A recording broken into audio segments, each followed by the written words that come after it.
How is everybody doing? Welcome to Jabberpack. I am Alex, And I am Rogue. and here we are with a surprising part two in our Lion King saga. We originally were going to talk about Lion King 1 and 2 both in one episode, but turned out we had a lot more to say than we thought about the first movie. So, to break it up a little, we've decided to do number 2 on its own. Yeah, and if you want to listen to the review for the Lion King, of course, animated Lion King, that was the episode posted last week, so you can go back and listen to that. This one will be focusing on Lion King 2, the straight-to-VHS sequel to the original animated Lion King. Indubitably.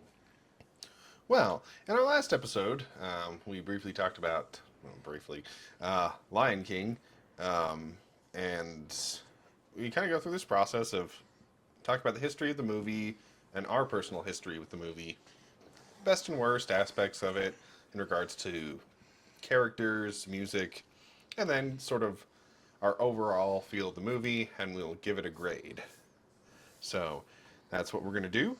I started off with my history with Lion King last time. Would you like to start with your history of Lion King 2? Sure, I grew up, of course, in the 90s with Lion King 2 being released in 1998. I was probably 7 or 8 years old at the time. It depends. Well, I guess technically it was 6 or 7. But I remember having a VHS copy of the movie when it came out, and I played that movie so many times. I literally remember at one point during all of it, I broke the VHS because apparently that's something that you could do if Yeah. you rewatched a movie, especially specific parts, numerous times. You could literally break the tape, and I wasn't aware of this until I actually did it. So we ended up having to go and buy another copy of it because I watched it too much. So, needless to say, it resonated with you to some Oh, and degree. needless to say, I'm a huge fan of Lion King too. Yeah, for me, when I talked about Lion King, I talked about one of the few movies I watched pre-divorce in my family in the theaters. And being that Lion King 2 wasn't a theater release movie, obviously I saw it on video, and it was a post-divorce movie. In fact, I remember quite vividly, my parents got divorced, I believe, in 97. And so we got the movie when it came out in 98. And I remember watching it fairly frequently, partially because we only had so many movies. Um, we lost the house after the divorce because both my parents were working, but obviously post divorce, only my mom was trying to keep up the mortgage, which at that point had gone up because my dad remortgaged the house just prior to the divorce, as it goes. So, uh, so we were living in kind of a crummy little apartment, and uh, it was a time where, particularly my sister and I, really had to pull together to get through life. And whenever I think about that movie, it brings me right back to that time, which wasn't a terrible time in my mind. It was a time of change, a time of weird uncertainty externally, but inside the core family we had, everything was certain. And so even though there was a lot of things that were going wrong, I remember always feeling grateful for my family and everything we had, even though it wasn't a lot. And one of the few things we had was, in fact, the tape of Lion King 2. So uh, I grew up with it uh, pretty fondly, and it brings back warm, fuzzy memories of a family just trying to get by despite everything. Uh, Also, for those who get to know me and the relationship I have with my like my sister, we make fun of everything, uh, and maybe we'll have to have her as a guest one of these days. Um, and I'd hate to say it, that movie was probably one of our first victims because during that time where my family really had to stick together, uh, despite everything, uh, my sister and I just learned to get through some of the stress of life by parodying things. That is a difficult word to say. Parodying? Okay, maybe not so difficult for you. And I'm the one who reads audiobooks. Um, but, I didn't even know if I said it right. who cares? Fair enough. But, I mean, besides it's English, you make it up as you go anyway. We're the, No, just the scholars are allowed to make it up as you go. Anybody else who does that just speaks gibberish. Or is speaking improper. even though that's literally how language forms, is people just speaking in ways that they understand. Not important. But my sister and I, because we were forced to stay inside a lot because my extended relatives were on a vendetta to get us taken away. So we had this habit of never leaving the apartment and always hiding. And so we watched a lot of movies, and, well, the ones we had. And we just make jokes about them. And that's something that probably annoys people to this day. Even in a theater, when we're seeing a movie for the first time, we'll be sitting there making snide little comments about parts of the movie and what characters do and say. It's just who we are. So, so I have fond memories of Lion King too. I was also young enough at the time to not have been biased by the reputation that straight to movie. I mean, at the time it was straight to VHS. Then they would say straight to DVD. Now it's just straight to streaming. But direct to home consumer media. Non-theatrical released. Yeah, that's a more succinct way of saying it. Every time I you try. Every time you pick up the ladder, it pushes me out of the way of the front of this truck. I'm sorry, I'm not trying to do that. I'm just trying to get to the stupid bumper to clean it. But so that's needless to say, fond of it as well. Um, uh, so I didn't like nowadays. If you say, okay, this is a direct to whatever non-theatrical Disney sequel, that definitely comes with certain connotations. And so I'm grateful that I gave the movie a chance as a kid before my cynical adult look at, the sequel generating monster that is Disney. I mean, that's fair. Well, if they can squeeze a dime out of something, they will. And so, but even with that in mind, as an adult, even looking back, knowing that, okay, this movie only came to an existence because Lion King did phenomenally well and Disney wanted to squeeze more money out of it, knowing that as an adult, and yet the end product that they made, I can still look at it with great admiration, saying, okay, the people working on this project, they're working with much less budget, and they were being pressured to make this movie fairly quickly to try and get more money while the iron was hot with Lion King. But even under all that pressure, and despite not having the same budget of the first movie, the fact that they were able to pull off something as good as they did, I think is not talked about enough. So here we are, talking about it. Exactly. Jabbering about it, if you will. So, there's our history. Now we've got a lovely little sheet here with a lot of the main characters from the movie on it. and we're going to go through our little gamut of who we think did better and worse as characters in various ways for the movie. Should I read off the name of all the characters we're going to be considering in this? Sure. We didn't do this for Lion King. We're learning, you see.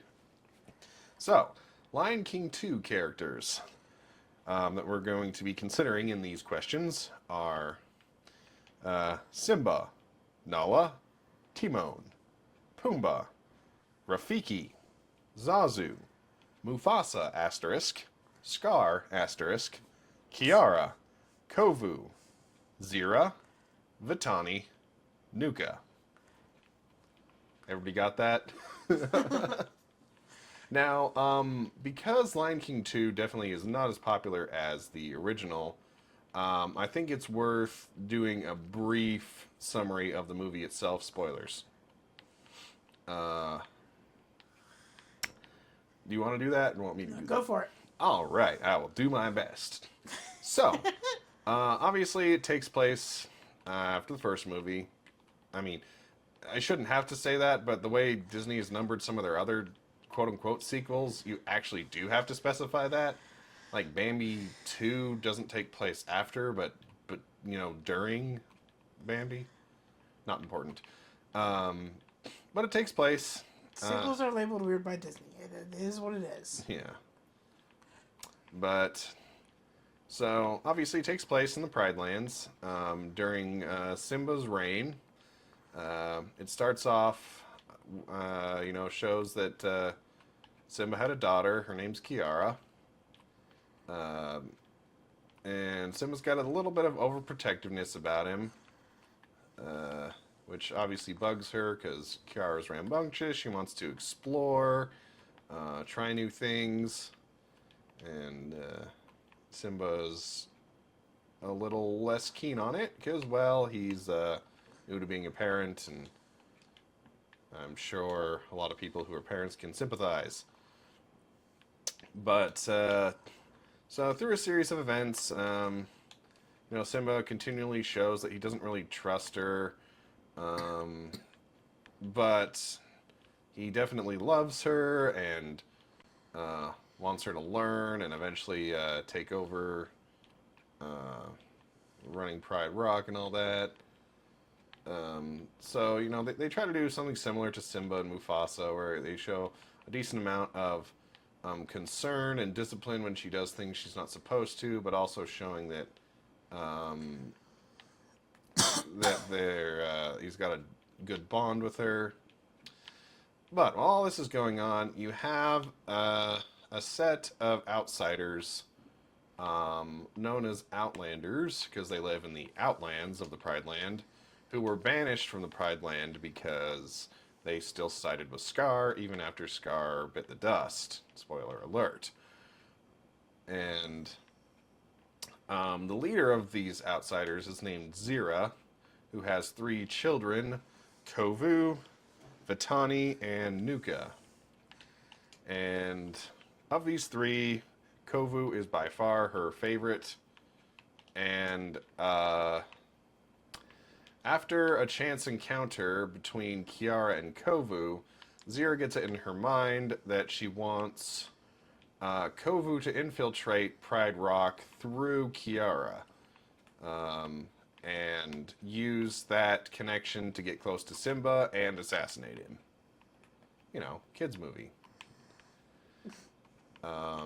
But, of course, by the time Kovu gets trained up and he's older and ready to go about his mission, he's successful in infiltrating into Pride Rock. But, of course, as things go, him and Kiara start to fall in love. He starts to see that, okay, you know, maybe these folks aren't so bad. There's a few misunderstandings where Simba thinks Kovu was out to get him, which he initially was, but then he wasn't. But when he wasn't, it looked like he was, and so he was thrown out for a while. Kiara runs away and finds him, and while Kiara and Kovu are all running away and stuff, there's a big battle between the Outlanders and the Pridelanders, and Kovu and Kiara come back, break it up, Everybody sees the error of their ways, and they all live happily ever after, except for a couple characters who die. The end. Nice summary. Thank you. Did I miss anything? Pretty much literally summed it up. So for some people who said like, oh, it was just a repeat of the first movie, I don't agree with that. The fact that they had the, I mean, sure, you had like hyenas who were an outside rogue element, Scar who was kind of an outside rogue element, but he took over Pride Rock pretty early on in the film, so this kind of like outside rebel group of lions versus your mainstay lions, I thought was a unique aspect, and it doesn't get enough credit for that. But that's the summary of the movie itself, and kind of introduced all the characters rapid fire. The main characters again that are different from the first movie would be Zira, the leader of the Outlanders, her three children, Nuka, Batani, and Kovu, then of course Kiara, Simba, and Nala's child. Other than that, there's not really any new players. All the old players are the same, except there's a few that weren't in the first movie, like none of the hyenas are in the second movie. There isn't Sarabi. I mean, maybe she's there, but if she's there, she's in the background and has no lines. So, I'm not sure. There's also no Serafina. We didn't even mention her. Yeah, we didn't mention Serafina. So, first Lion King, there's a character named Serafina. Apparently that's Nala's mother. I learned that today. Same. No, and it's not Serafina Pekkala from the His Dark Materials series. But, so, there you go. The more you know. So with those characters in mind, now we'd like to discuss who we think is the best character, or the best written character, most well-written character from this second adventure into the Pride Lands. Do you have an opinion on that? For me, it would be a toss-up between... Oh, actually, now I gotta think about that.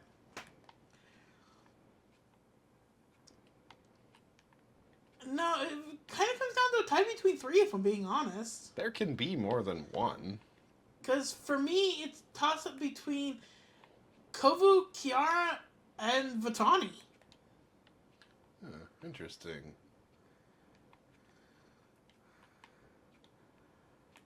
Well, because when you look at them as a whole, or when you look at their baseline characters, just as is, I should say, you have Kiara, who is, daughter of Simba and Nala, which we kind of established, who is slated to take over Pride Rock, all of this, and there's so much pressure and everything put on her, but in my opinion, she handles it extraordinarily well.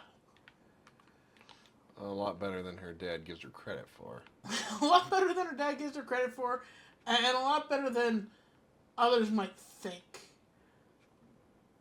But I feel like she handles it very well. She handles all the pressure that's put on her pretty admirably.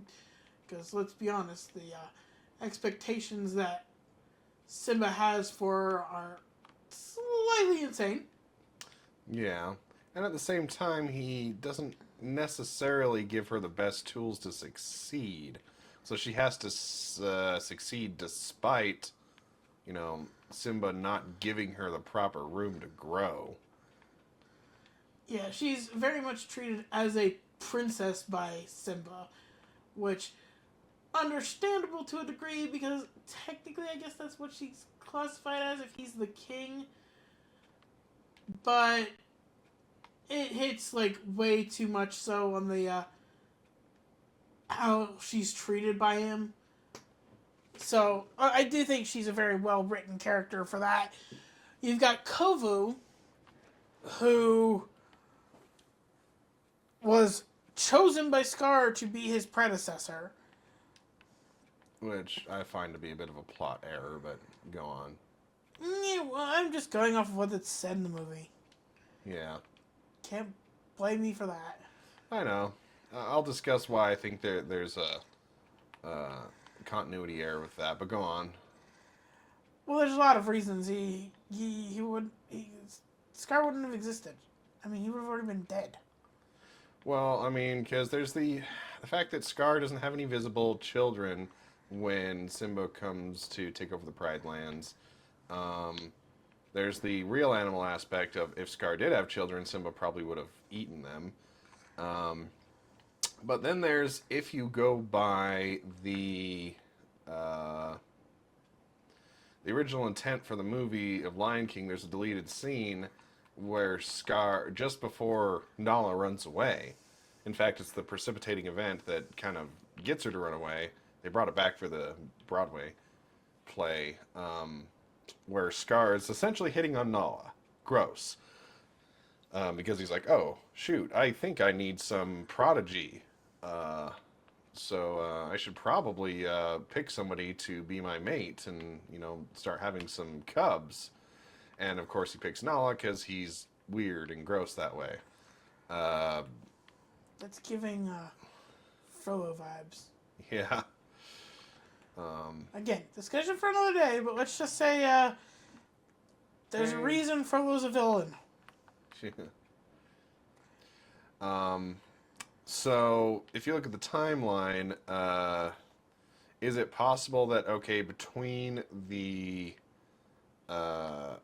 time Nala went to find Simba and brought Simba back, it's technically possible that he could have, I'll just say, started the process to have some progeny, but they would not have been born before his death by any means. So, yeah, but that could argue the fact that, even if they weren't born before he died, he still could have technically chosen them. well, especially since there's a weird point they hammer in Lion King 2 a lot, which is that, Kovu technically isn't Scar's son. And I believe, I don't have to say I believe, it's because they didn't want incest. I'm sorry. There's no other way to look at it. That's the only reason they hammer that point home. Because there's some questionable relations between Simba and Nala potentially.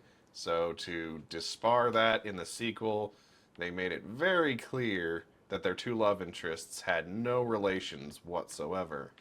Even though they retconned that whole thing when they did the Mufasa movie by saying, Scar was sort of just an adopted or spiritual brother to Mufasa, not a blood brother. So that wouldn't have been a problem for Kovu to be Scar's son at that point. Anyway, but that's neither here nor there. I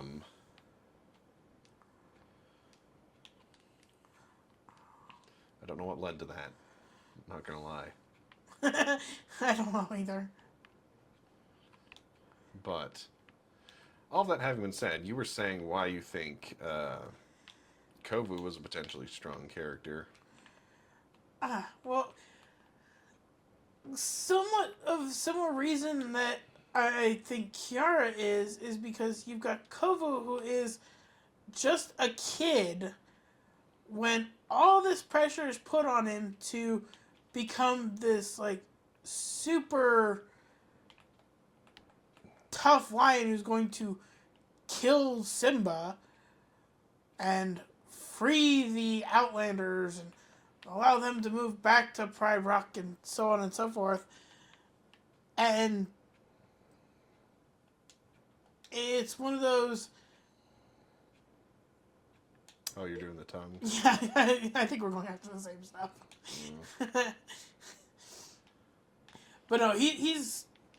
It takes a lot to be able to deal with all of that. Sorry. You're good. So I do feel he would be a strong contender. But then there's his sister, Vatani. But she wasn't on your list. You said Zira. I thought I said Vitani. We'll check it in post.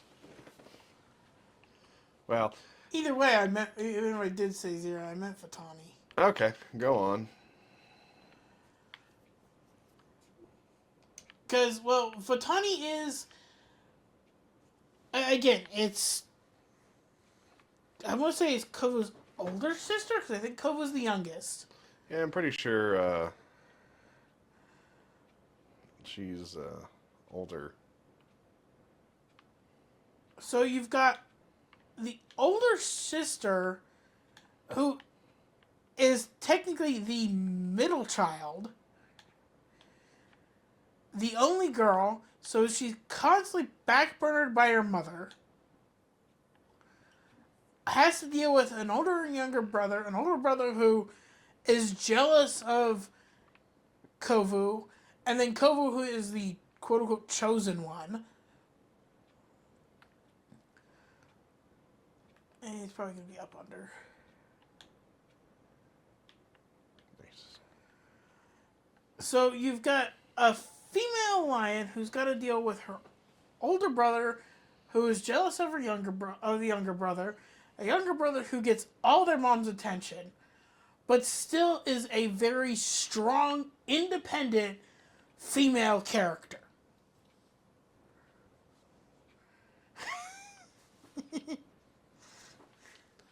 Oh, on a side tangent, I forgot to say at the beginning of this thing that for those watching the video, or for those listening and not watching the video, while we're doing this, we're playing casual games, and today's game is once again Power Wash Simulator. So occasionally we're reacting to that if some of our comments seem a little bit bizarrely, Off cuff? yeah. And we're just starting another level that is a Ferris wheel that looks like it's going to be a doozy. So that's beside the point. Indeed. But you're talking about poor Vitani, who has to fight uphill to be noticed, appreciated. And Yeah, just to be noticed by her own mom. It's. I mean, I hate to say it, I kind of could see Vitani being the reason that people always comment about, oh, if you're the middle child, you're always the one that gets left behind, or you're always the one that gets forgotten about or backburnered, because that is definitely the case with Vitani. so 2 out of 3 of your characters in your choice for your strong characters, which I think from this point forward we'll just say characters because it doesn't always boil down to one, are Outlanders. Yeah. The opposition. Yeah. Which I'll also point out that Vitani is the one who, during the aforementioned battle, is the one who has to tell her mother no. Because, of course, Kovu and Kiara come in and stop the fighting, and, you know, Kiara stops Simba from fighting Zira, and Kovu stops Zira from fighting Simba. But Vitani's the first Outlander to stand up to her mother to say, hey, no, Kovu and Kiara are right here. What we're doing here is pointless. Well, and she's honestly the main. I honestly believe she's the main reason that the other Outlanders agreed, is because they saw that Zira was willing to basically sacrifice her own daughter. Yeah. For what she felt was justice, and the other Outlanders, the other Lions, didn't agree with it. Yeah, that's when they're like, okay, maybe she's a little bit crazy. I think they were thinking she was cuckoo bananas. Yeah. Because, of course, Zira as a villain doesn't stand up to Scar, but that's kind of her whole motivation, is that she's... No, she does come a close second, though. Yeah. Because, I mean, Scar was, probably one of your most iconic Disney villains. It's like he's willing to murder his own kin just to get what he wants. Yeah, he killed his own brother. And but Zira's clearly Scar's lover, and mourns his loss. But she takes that, she turns that loss into want for vengeance, because clearly she thought, well, Scar ran the Pride Lands, and I don't know what much of a case she would have had after Scar was dead to say, like, okay, we need to run things the way Scar said, because it's like, well, you're not if Scar was the king, now he's dead, now there's a new king, so. Well, there's something that I think is really messed up when it comes to that anyway, which is like, okay, she thought that Scar was this great king, but at the same time, he kind of ran the Pride Lands into the ground and was starving everybody. But yet she still thinks he's some great king. It's like, that doesn't add up. Well, attachment does weird things to people, or lions in this case, I guess. And so she probably had a weird, unhealthy, sick emotional attachment to him, probably because he was in charge. And so either she liked him for the power or it was Stockholm Syndrome. Yeah. Either way, not healthy. But, so, for me, I think my choice for strongest character, what I had jotted down was just Kovu, simply because he came from, quote-unquote, the other side. And indoctrination's a hard thing to fight. And I, unfortunately, have some experience with that. And it's... So for him to be like, okay, I've been trained every day, indoctrinated every day to say that Simba is evil and I need to kill him. And so it took a lot of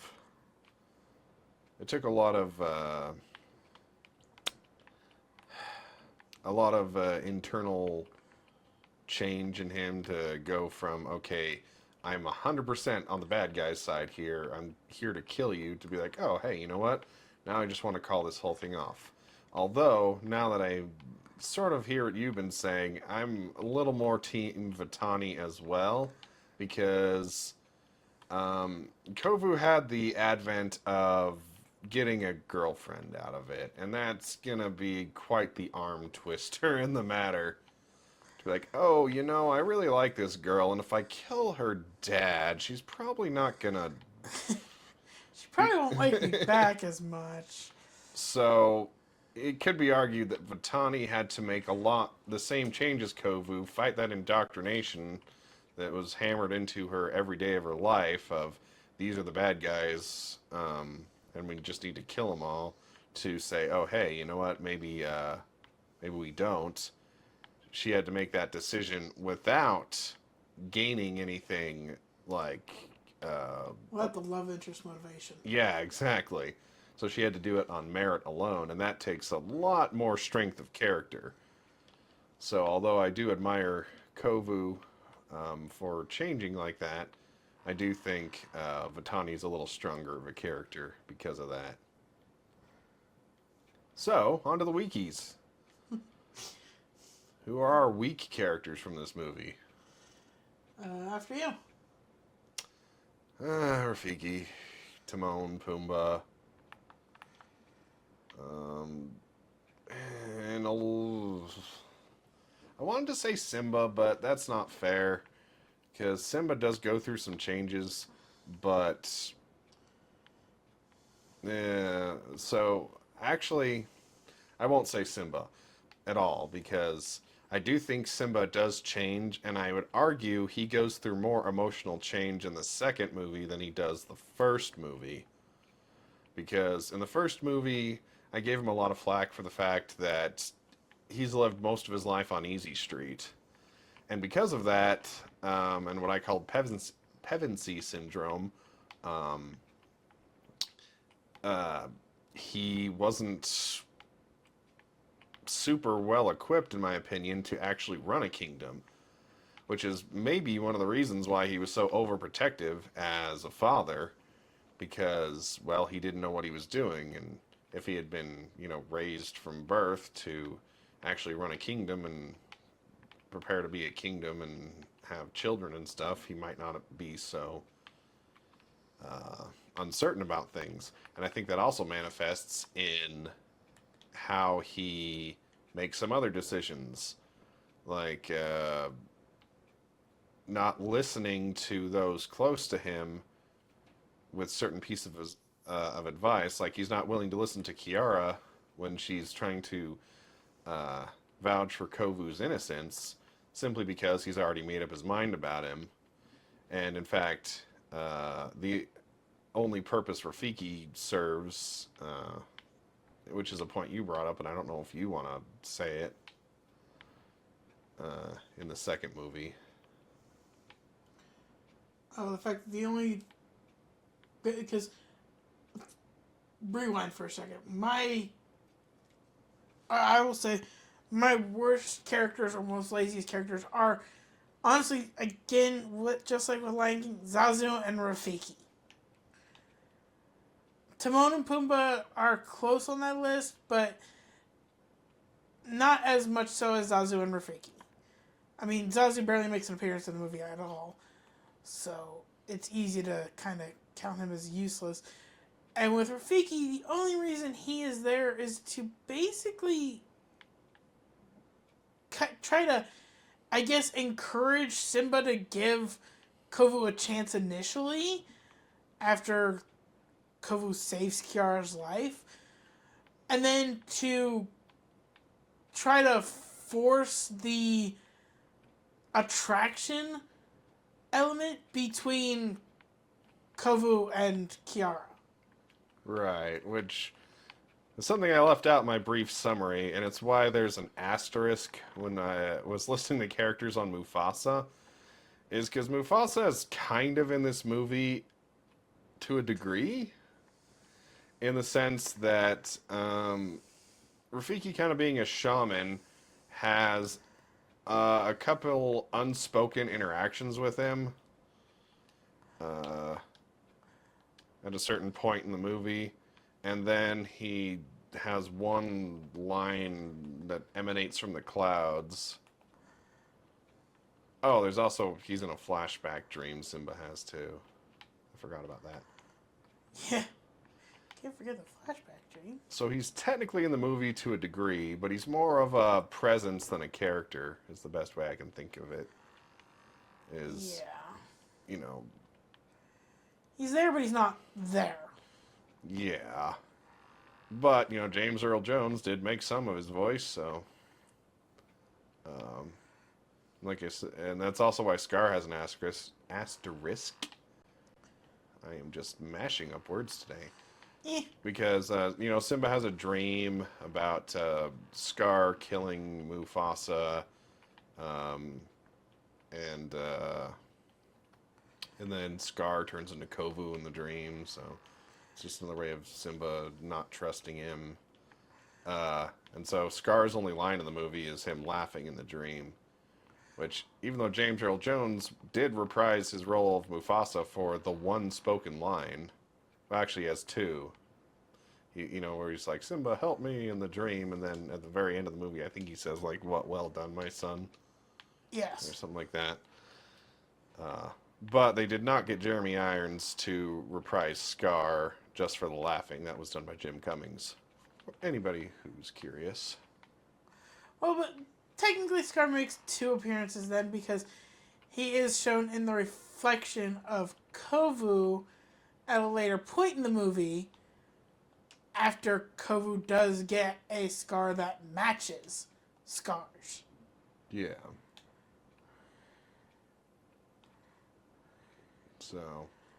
So there's that. But, no, so I rambled a bit about some of the reasons why I was going to consider Simba one of the weaker characters, because of his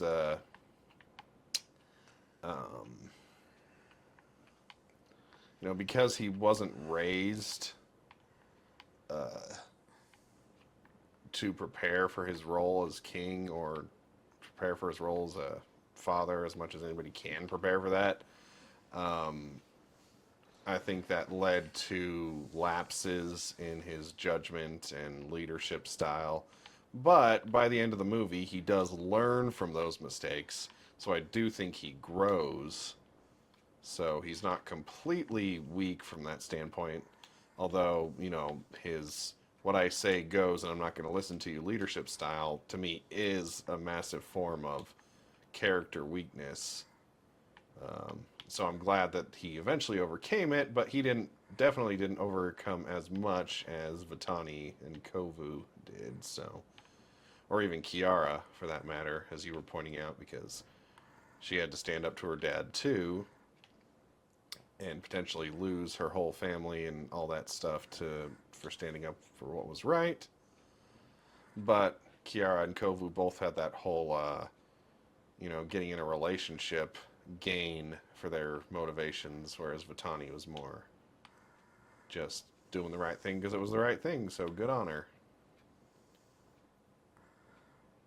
So, do we have any useless characters in this movie? Characters whom can be deleted entirely, and you wouldn't even notice the difference, or it would make the movie better. Rafiki. Yeah. Because again, with Rafiki only basically playing the role of matchmaker and partial voucher for Kovu near the beginning, I guess. Yeah, if you could even call it that. Yeah, I didn't mention it in my review, but Kovu infiltrates the pack by Pride, not pack. I'm sorry, wolf things. It's bark. But it's He infiltrates the Pride by his siblings setting fire to where Kiara's hunting.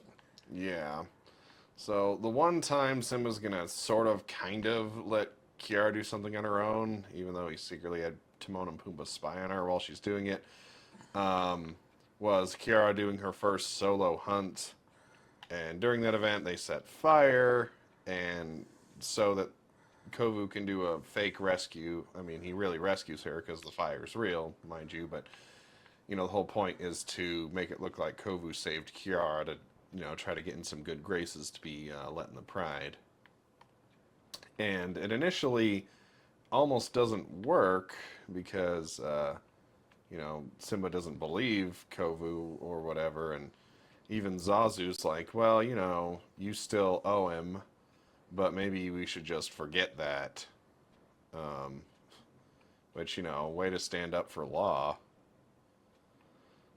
And Rafiki just briefly says, oh, well, how dare you save... The line is, how dare you save the king's daughter? Yeah.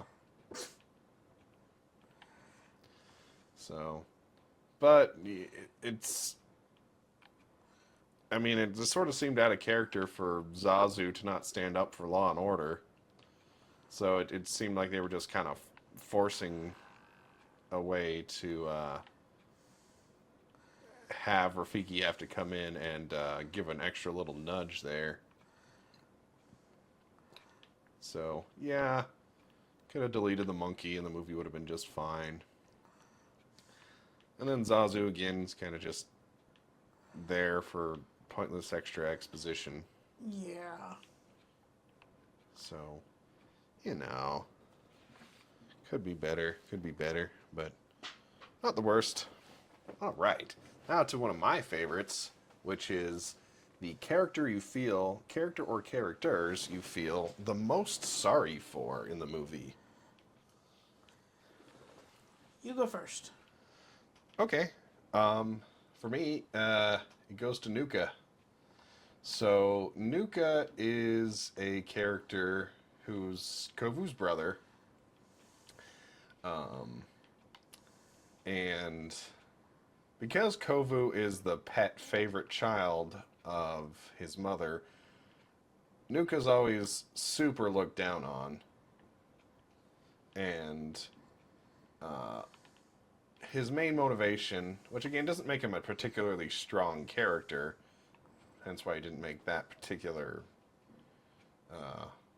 list point, but his motivation is his mother ignores him.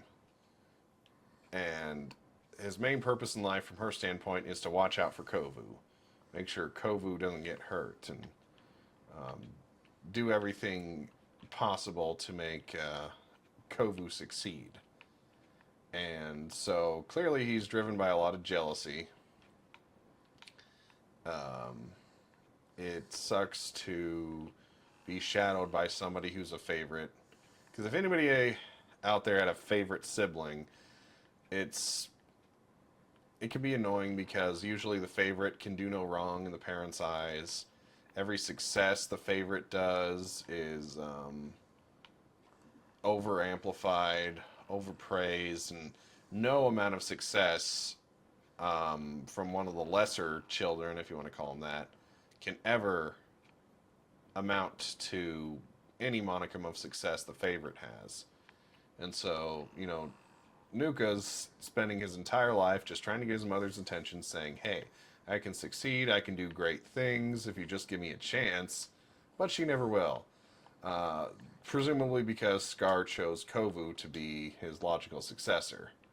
So, because of that, Nuka just has no value in his mother's eyes.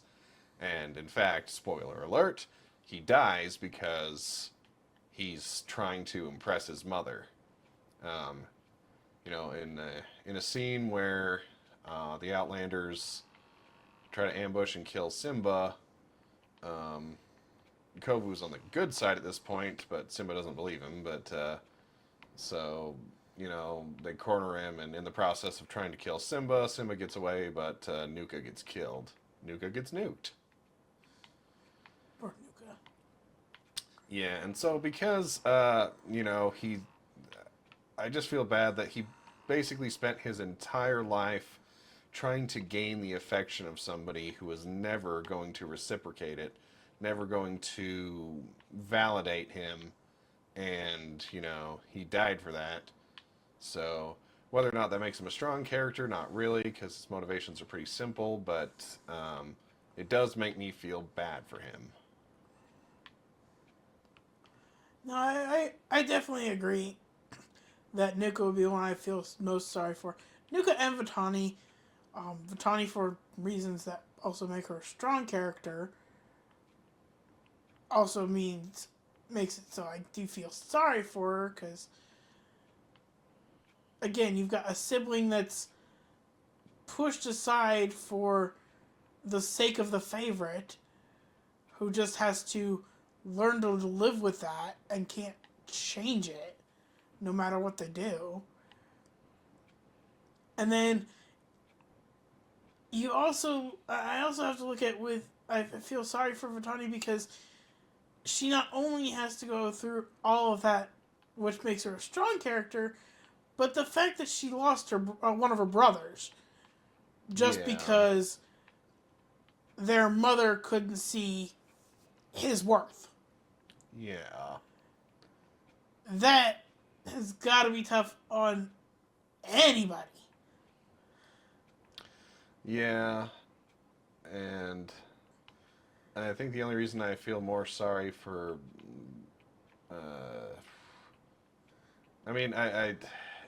that's tough, because, I feel real sorry for Vitani, but at least, she came out of it... Alive? Yeah.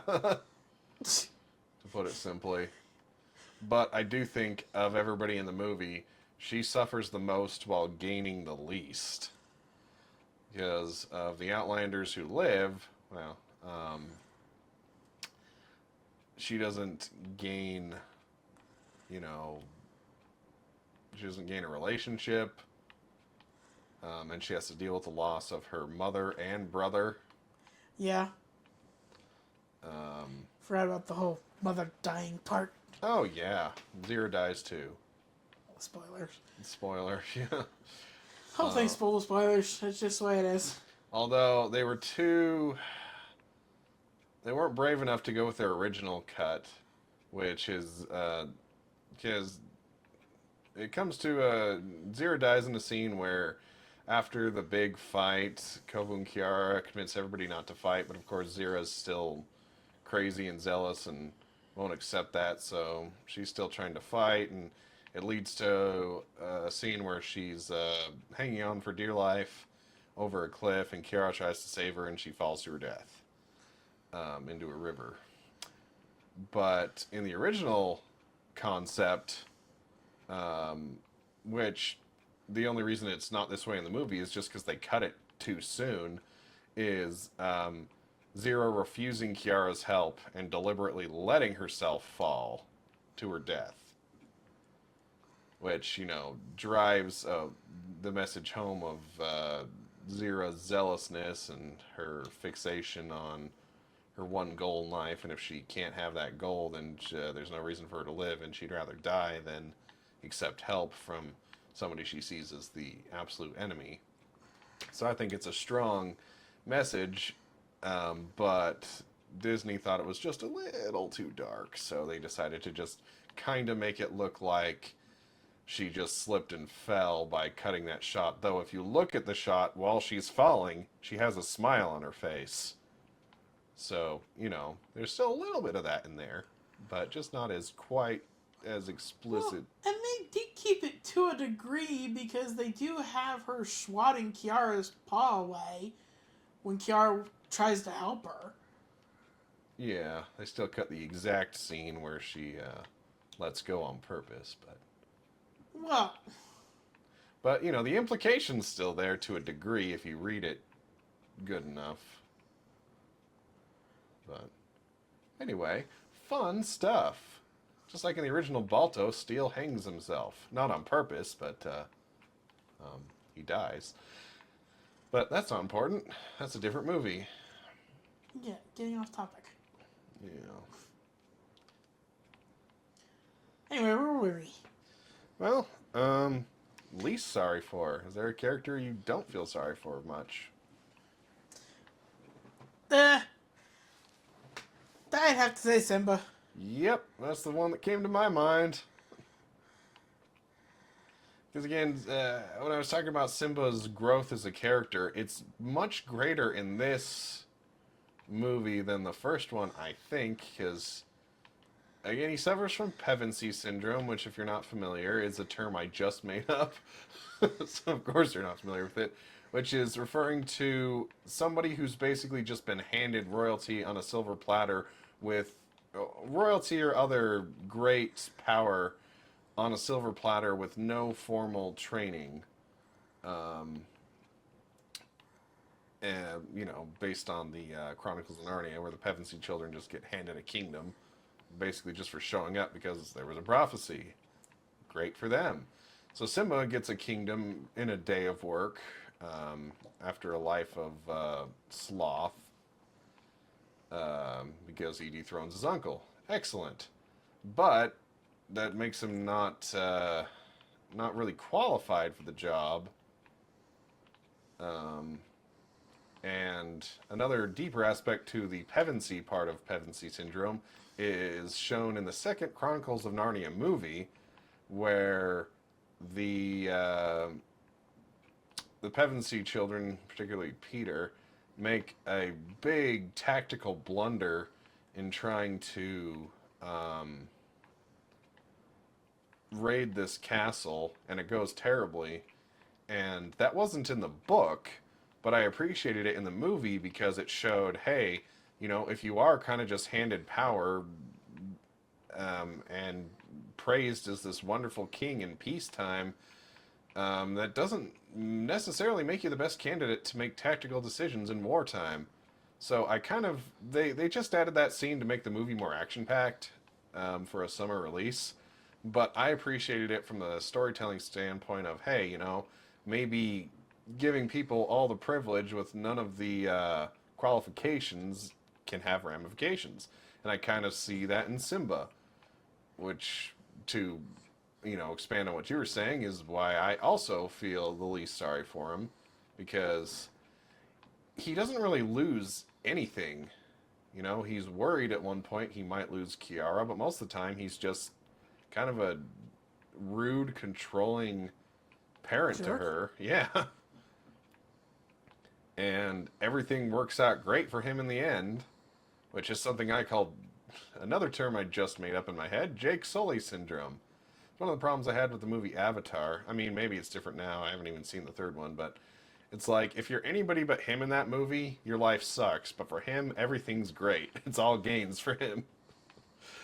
So Simba's kind of that way in the second Lion King movie. Even in the first one, it's he loses his father, so that sucks. But by the second one, he doesn't lose anything. He does learn a moral lesson, but you know, I can't feel sorry for any frustration he's going through because it's all from misguided parenting, misguided leadership, and it just happens to work out in his favor in the end. And you're supposed to like be happy that he's like, okay, at the end of the day, yeah, you're part of this pride. You belong here. It's like, well, yeah, of course he does. Stop acting like we should give you a thank you and an applause for that. It's the blatantly morally correct thing to do that you only didn't do before because you weren't willing to listen to your own family because you had some bullheaded idea in your mind that you knew it was right when they knew it was wrong. So, Well, and even Nala tries to get him to give Kovu a chance at the beginning, and he doesn't really want to listen to her. yeah. It's like she kind of knows more about how to deal with ruling over the pride in the kingdom more than you do because you ran away for 2 or 3 years. Yeah. She had to grow up with it. It's like, So, you know, I appreciate that maybe Simba was humbled a little in the movie to realize, okay, I can't just be cocky, Mr. What I say goes king, because I don't know best, clearly. But I don't feel he ever wrestled with that point in particular. Kind of just all worked out good for him in the end, even though he made a bunch of mistakes. Because he wasn't the one who had to pay the price for those mistakes. It was everybody else, and it was everybody else who had to point out to him that it was a mistake and that this is the right path. And he just kind of went along with it. But hey, he's king, so you know his name gets on the stamp and the coin, and he gets all the credit. yeah. Woo-hoo! But nuts to the characters, on to the music. Now, as I talked about in the Lion King episode, review, whatever, there's two aspects to music in a musical production. There's your musical numbers, and there's your score. Now, in Lion King 2, there's a strange reversal in my mind. Because clearly they weren't working with the same budget or time they had on the first movie. Even though the first movie was working with less budget than it should have because it was the B project. But I will say, from a musical score standpoint, it unfortunately does not hit the same notes. I mean, it probably hits the same notes. But Doesn't hit the same. yeah, the score aspect of it occasionally falls a little bit short and is sort of what you would expect from a B movie. Not a B movie, but a sequel movie.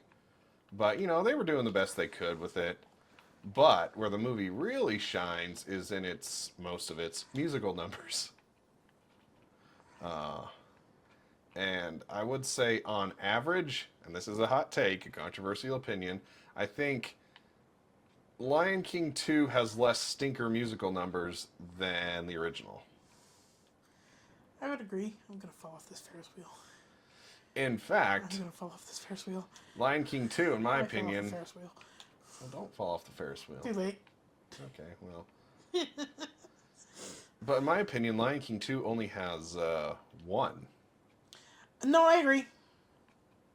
Whereas with Lion King, we were debating like between a Hakuna Matata and Can't Wait to Be King as the most annoying number from the movie. Whereas this only has one. But we'll get to that one in a minute. First, what would you say is the best or your most favorite song from Lion King 2? Well, first off, why don't we list the songs like we did with Lion King? Shoot. Because That it's is only fair. If we did that with Lion King, it's only fair we do the same with Lion King 2. a wonderful idea. So, for the Lion King 2, the songs that we are discussing include He Lives in You, We Are One, Upendi, Lullaby, One of Us, or Deception, depending on what you wanted to consider it, and Love Will Find a Way. Yep. Now, as far as worst songs, well, first off, best song. Best song, in my opinion, is honestly tied, but if I had to choose one, it is We Are One. That is by far my absolute favorite song from the movie. That is actually, in fact, where I wore out my VHS copy of the movie, and thus causing me to have to get a replacement eventually. Because I would just literally rewind that song over and over again. I liked it so much.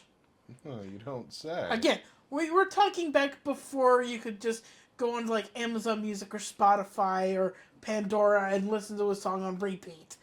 Yeah. So you couldn't exactly do that when the movie came out. So cut me some slack on that Well, for all those who want to judge. well, and if you're like me, I'm not sure, but my family did have a CD player, but we didn't necessarily we couldn't afford a whole bunch of CDs, which for those unaware, a CD is a physical form of media where you listen to music from a spinning disc. So again, before streaming services, but we certainly didn't have an album for all of our movies we had, so I don't know that if you ever had the Lion King 2 album. I know No. we didn't. I don't even know that we had a CD player. I mean, eventually we got a DVD player and all that, but we never really listened to a lot of CDs in my house, so it was one of those, we just watched the movies on repeat. Yeah. For songs we wanted to listen to. And thus the reason found out the hard way that, yeah, you can break a VHS. Because the more you know. Yeah. So what about you? What's your favorite song? Well, for me, I'm torn between two. One of them is the same as yours. One of them is different. And I'm sorry for that. But Why are you sorry? Everybody has their own opinion. That is completely allowed. Why are you apologizing? So, my two favorite songs from the film are Love Will Find a Way and He Lives in You. Now, with He Lives in You, it's an interesting song with a little bit of interesting history, because if you ever watch the Broadway version of Lion King, that's one of the musical numbers from it. And so you might be wondering, oh, which came first, the chicken or the egg? It was the egg. But in regards to which one came first, the Broadway musical or Lion King 2 using the number, the answer is neither. The musical number, He Lives in You, which is the opening to the film, for those curious, doesn't hit the same iconic notes as Circle of Life, but it still hits similar notes and is really an epic little song. But its origins come from a secondary CD that came out a little bit, I think it was like a year after the original Lion King movie. People liked the music from the movie so much that they went to Le Bohème, or Le Bohème, I don't know the proper way to pronounce it, sorry, who did a lot of the African styling music for the movie. They're like, hey, can you whittle some more together? People really seem to like this. And so there was an album called Rhythm of the Pride Lands that came out with expanded Lion King style music, and one of those songs, in fact the first song on the album, is He Lives in You. And so that's where that song came, and it resonated so well that they added it to both Lion King 2 and the Broadway musical. So in regards to which one came first between Broadway musical and Lion King 2 using the song? The answer is both. They both started using it simultaneously because it was such a hit from that particular album. And then with Love Will Find a Way, what can I say? I am a sucker for kind of 90s credit style music love duets. They just resonate well with me, and that one is pretty well pretty well put together. I mean, I guess it's nothing incredibly special musically. Like it's not stand up out of your seats, standing ovation, best thing ever. But just because I like that style of music a lot, it just hits a lot of points in my soul that feel warm and fuzzy. I guess I'm a bit of a bit of a sucker for romance music like that. So, though I will say, if you're going to listen to a version of the song, listen to the version from the movie, not from the credits. Usually they put more effort into the credit one, but the guy does something I call Shatnering, which is where he deliberately doesn't sing on beat to try and sound more deep, but he doesn't pull it off. So just listen to Kovu and Kiara's version. So those are my favorite songs. If I was forced to pick a favorite of those two, I'd probably go with He Lives in You, just because it's a little more epic.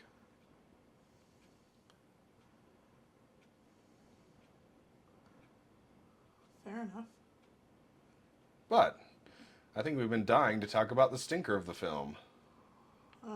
Sure, if that's the phrasing you want to use. Okay, well, how would you phrase it nicer? I wouldn't. See, that's the problem. I wouldn't phrase it nicer. Yeah. For all those wondering, we're discussing Upendi, the song that shouldn't exist in the movie. Because it has no place in the movie. Yeah. It doesn't need to be there. It serves no purpose. It's your feet. I'm like, what's keeping me from moving backwards? Me. I'm trying to clean this Ferris wheel. Okay. Back to you, Pendy. Well, it's not.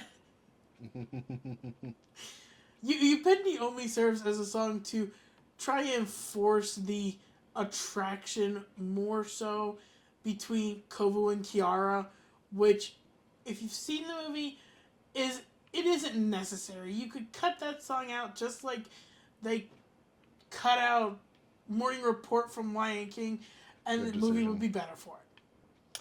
Yeah. Like I said, with Lion King 2, it's the only musical number from the movie where I'm just like, no, please no. It's what you expect as an adult when you think of cheap, terrible sequel musical numbers. That's what you're expecting. You would expect the whole movie to be filled with them, but surprisingly, it only has one that's really bad. But the one that's really bad is really, really bad. Yeah. And it doesn't half help that it's sung by Rafiki. Because, like she was saying, the whole point is let's try and push Kovu and Kiara closer together. But it's like they already have a good natural chemistry on screen. They don't need any more hints. They're doing it on their own. It's fine. So Rafiki's whole point in trying to get them together, which first of all, if he's trying to set them up and it's something they don't want, that's creepy. Secondly, it is something they want, and they don't need his help, so it makes his whole purpose there pointless, and therefore, the most strangely animated, poorly written song in the movie just wastes the audience's time. It doesn't further anything. It's not like he was like, oh, well, let's break up. Oh, nope, the monkeys sing a love song. Let's do it. I mean, get together and be a couple. Well, I mean... I didn't mean anything else by that. Well... You implied it. Yeah. The implication's there. Too late, you already said it.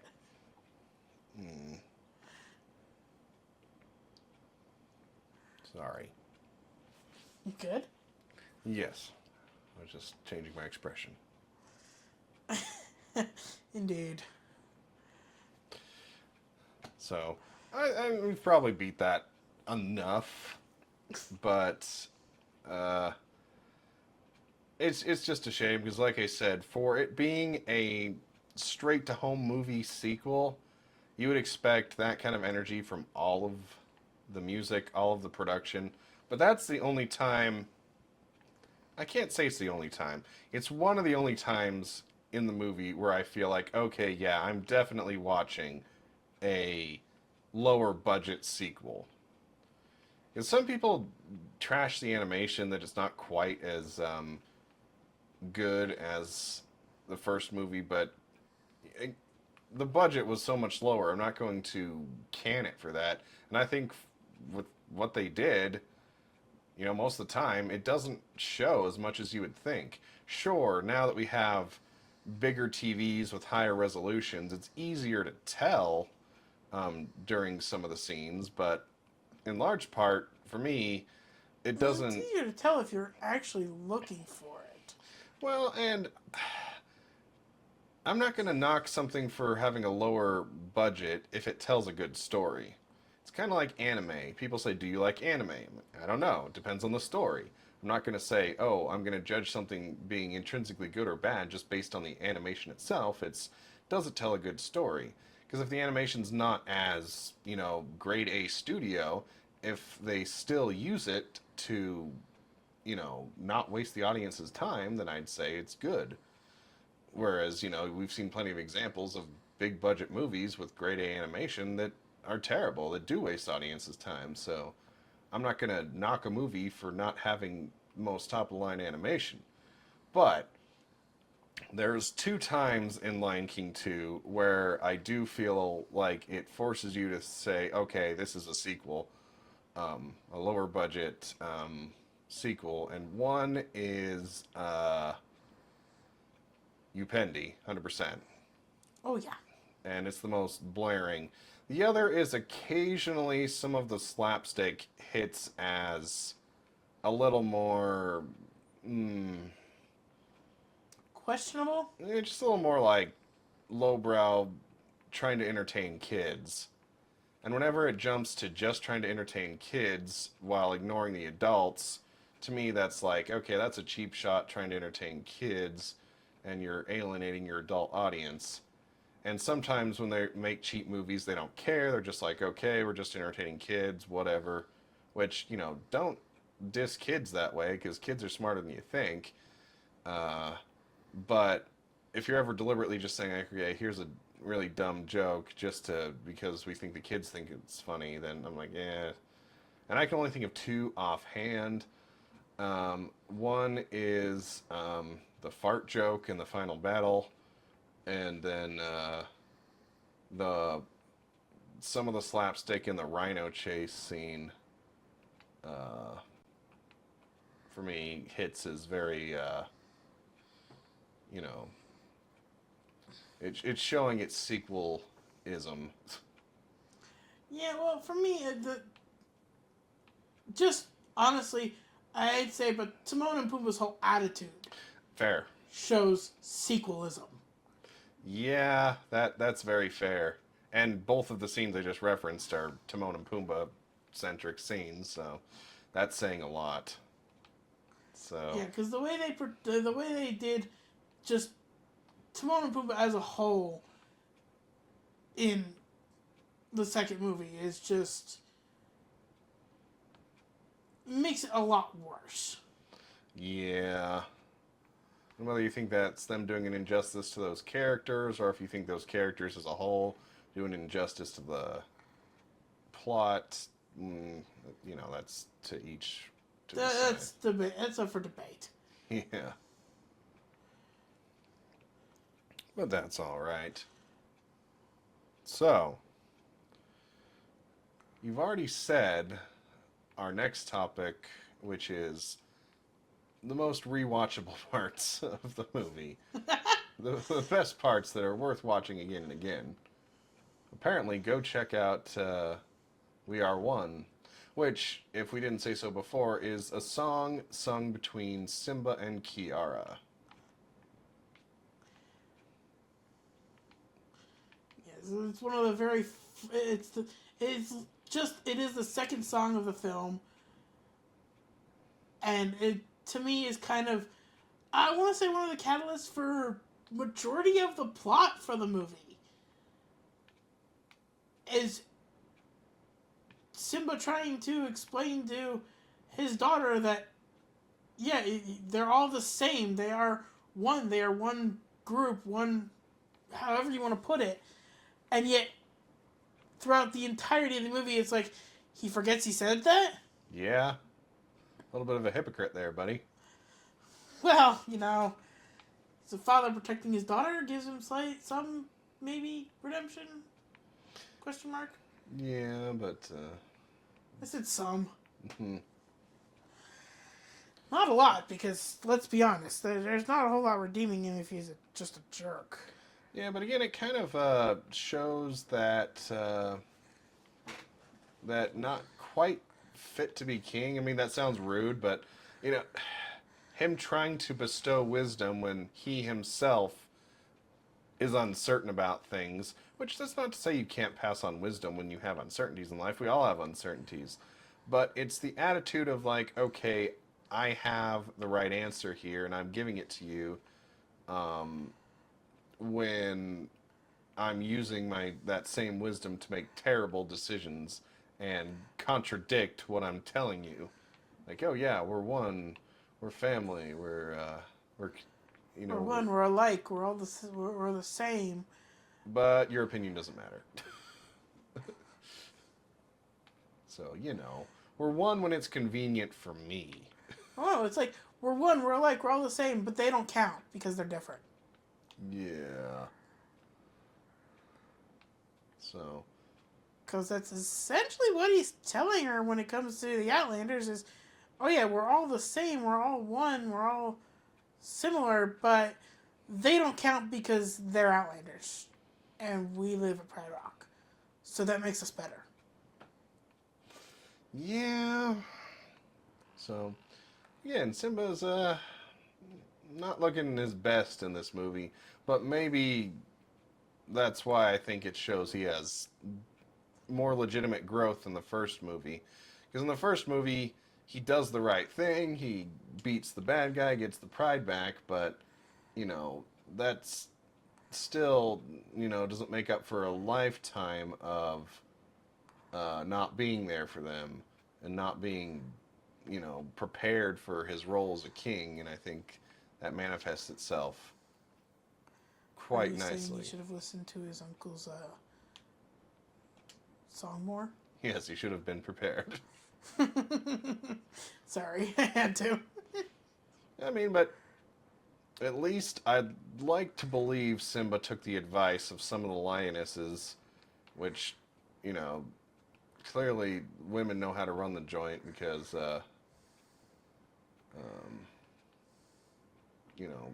Scar ran the place and ran it to the ground, and then Simba came in, and I'd like to think with advice of the lionesses, got it in shipshape again. Yeah, we'll say that's how it went. Well, in my experience, women run things a lot better. I mean, they run volunteer organizations, PTA, and stuff. Yeah, because generally women aren't trying to one-up each other. They can. I said generally speaking. Fair enough. So, we've already addressed basically, for you, the most rewatchable parts of that song. For me, I think the best, my favorite parts of the movie are probably the middle third. That's when Kovu's grown up and, infiltrating the pack and... Pride. Take some pride in that, dang it. Give me a break. I'll just throw out one of these for myself. Indeed. So, 'cause, I mean, I'm glad things work out in the last third of the movie, but I feel like a lot of that character growth and stuff happens in the middle. So, I think that's kind of I see as the best chunk of the movie. But in regards to the worst, the most skippable, I think we've already covered that. Pendy. Stupid you, Pendy. So, if it's your favorite song from the movie, one, congratulations on actually watching the movie. Cool, because it doesn't get enough love. And two, sorry, I don't agree. Well, two is I'm sorry, but why? I'm sorry, but why? Yeah. What possessed that? Well, I think what we've been calling sequel energy is a nicer way of saying it treats your audience dumb. And I think that's what that song is the most guilty of is I feel like you're treating me like I'm dumb. Please stop it. I mean, that's fair. So nice. So now we get on to probably a point where we differ, but maybe we can help change that a little bit, which is, does the movie deserve its reputation? And my short answer to that is a resounding no. But I know you've got some actual stats for a little bit of look-see into somewhat of this movie's reputation. Well, just like with Lion King, for those who listened to or watched the last episode, I did check out the stats and information for Lion King 2 for their score for Rotten Tomatoes. And Lion King 2, in my opinion, gets a very unfortunate ranking or rating, with its critic rating being 67% and its audience rating being a 61. Now, I can kind of understand to a degree, because again, you're looking at a straight-to-VHS sequel from Disney, released back in the late 90s. So I can understand to a degree why it's a bit of a lower rating. It is what it is. Do I agree with it? Not a chance. Absolutely not. No way. Because for me, it is so much better of a movie than that. Because there are movies that have been released since then that, I'm sorry, in my books don't even compare. Yeah, I think it's very unfortunate that it gets kind of roped in with a lot of this is Disney during their sequel era, which Disney's still in their sequel era. It's, again, if they can make money off of something, they're going to squeeze it for every penny it's worth. So they're going to make money. Yeah, I mean, especially with Disney Plus now, they have lower overhead for distribution. So you're going to see even more. Because that's one of the reasons it went straight to VHS and later straight to DVD, is it was cheaper to just release something on video that way than it was to release it in a theater. You know, the marketing costs are negligible comparatively. And then the distribution costs are still fairly high, but if there's not as much of a return, it's not as much of a loss. So people know it's a money-making move. And because of that, it's easy for them to say, well, it's got to be crap then. And it's a shame because I feel like the team that worked on this particular sequel, yes, it was motivated purely by money. But what they made with it, I think was really impressive. And there's only a few times it shows that sequel energy, but it's definitely not the majority of the runtime. And I hate to think people won't give it a chance just because they think, oh, well, it's just a crappy Disney sequel. It's not worth my time. It's like, no, give it a chance, guys.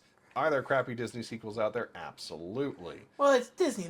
It's what they do. They buy a franchise. They have to make more movies. Yeah, I mean, they beat a dead horse till there's dust. It's what they're gonna do, but It's Disney. That's all it is. yeah, and even now they're beating Lion King to pulp, but this first hash at them beating a dead horse is definitely worth your while. Is the animation as high quality as the first one? Not always, but I think they tried pretty good for what they were working with, time and budgetarily. Um, and is the musical score as good? Not really, but again, the musical numbers, I think, really knock it out of the park, except for the one. Like I said, I skip a lot less on the soundtrack to Lion King 2 than I do on the soundtrack to Lion King. So, that's saying something. People worked hard on this film, and I do think it shows. Is it completely harmonious at every point? No, but, what movie is? So, anyway, that's a very long-winded way of saying that give this one a chance, guys. There's some Hey, stinkers. girls. Don't be biased. There's plenty of movies out there that you can, not worth wasting your time with, but I'd say this one's not a waste of time. Just time your bathroom break to you, Pendy. But, I mean, that's most of it. Now we're just down to the rating.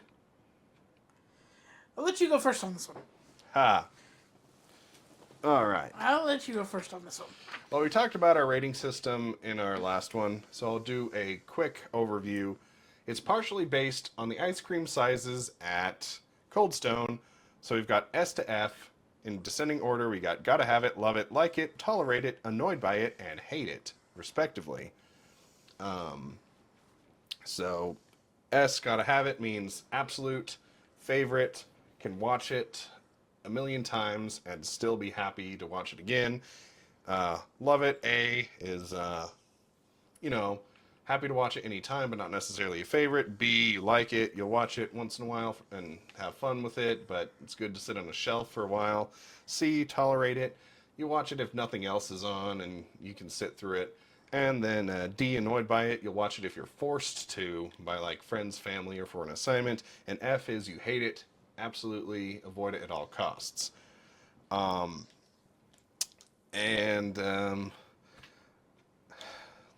For me, it's a little rough, but I'm gonna give it an A minus. So a little less than. Minus. Okay. Fair enough. Because I've got good memories with it, and I think it's a very underrated movie, and it's well done. I'll gladly watch it anytime, but it's got just a few twinges that that just tarnish it ever so slightly. So that's where I sit with it. Well, as you can probably guess, with the fact that I, again, literally wore out the VHS copy I had, for me, S, no question. Easily an S tier movie. I would watch it on repeat over and over. It is one I could never get tired of. I could quote the movie if you let me. I try not to because that drives some people insane. But I literally can quote it. Word for word. Huh. I like it. It's a good movie. It is It's a a good very movie. underrated movie. Extremely. Well, and in the spirit of being it underrated, I think I'll upgrade mine to just an A. I'll drop the minus because it deserves to be seen. It deserves some love. It's like if you have your favorite TV show, there's some episodes that are ups and downs. There's some episodes you question, what the hell are you watching? Yeah. Sorry, language. But I feel the positives way outweigh the negatives of this thing. So there's shows I watch that have a lot of episodes where I'm like, dang, I don't even like this whole season of this show, and yet I say I'm a fan, and yet I'll still give it a pass, and yet people will be like, oh, I won't give this movie a pass because it's a sequel. It's like, well, it's a part of a series now. I mean, there's gobs of Lion King movies and series that we'll probably examine some more of those in the future. Well, to be fair, there's technically only 2 series, and now I gotta think about that. No, I think you're right. Well, no, there is. There's only 2 series, but I was trying to think of how many movies there are. Well, Technically, there's 6. Yeah. So, If you want to get fully technical, there are 6 Lion King movies. So I'd say don't let the fact that it was a direct to anything deter you. Give this one a chance. It's before Lion King went off the rails. Yeah, way before Lion King went off the rails. So, and with that, that's our brief little look-see-do at Lion King 2. I hope you enjoyed it. Even if you don't share all of our opinions, that's okay. That's the whole point of everybody being different on the planet. How boring it would be if we were all the same. So I appreciate you all joining us, and I hope you'll join us next week for some more fun jabbering topics. What I should say is I hope you will be Bark next week to join us for another fun topic. And is there anything else you want to add for Lion King 2? I think I'm good. I think we've hit all of our points. Hooray. We've kind of jabbered everyone's ears off enough. Indeed. Well, I hope everyone has a howling good week. That was supposed to be howling good Pun week. not received. Thanks for joining us, and we'll see you next time.